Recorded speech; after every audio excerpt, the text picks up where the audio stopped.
controlling the effects from something like the Exponent hardware controller can add a whole new layer of fun to the game. With these knobs and buttons right here, you can control the effects that we were just going through. If you take a look on screen, you've got a button, a knob, and a button used to control the first effect.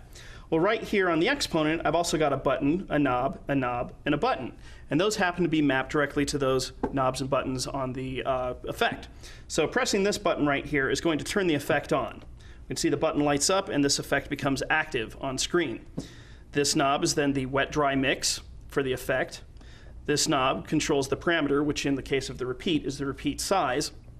And then this button right here engages the button which for the repeat is the reseed. So with this music running, I can control the effect from these buttons right here.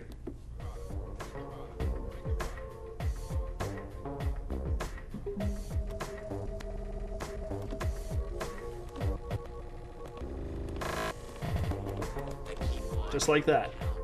I can engage an effect, fade it out, fade it back in, resample, and then turn it off, and the music continues on as always. Now if I load a effect into the second slot, like maybe the strobe, these knobs will then control it. So the effect's already on, I can go wet, and I can change the strobe rate. Right like that. And I can even trigger the repeat again.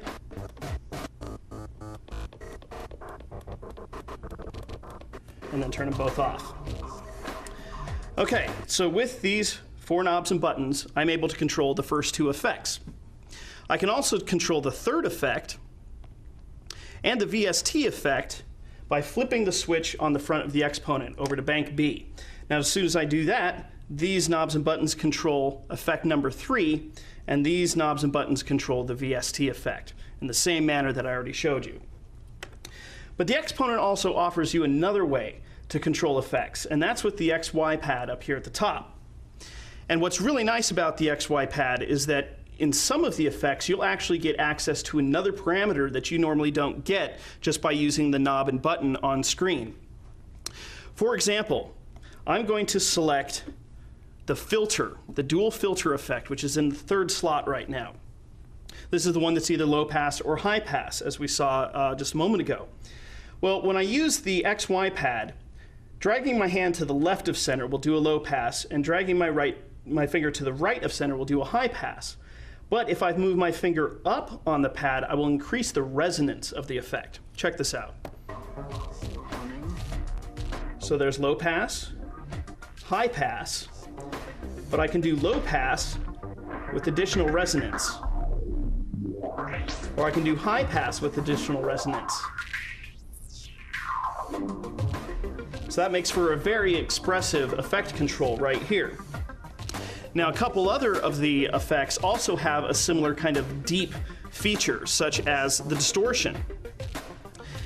Now, when I engage the distortion here, I end up overdriving the signal by moving my finger up the pad, but I can also low pass the signal to kind of make it a more dull sound by moving my finger to the right.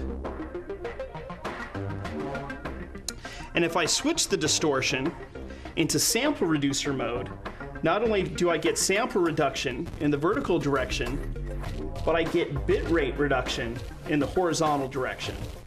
So both bit reduction and sample rate reduction, super nasty lo-fi effects right here, just by dragging my finger across the pad. Other effects, such as the flanger, will give you more feedback to make the flange really nasty compared to its default setting.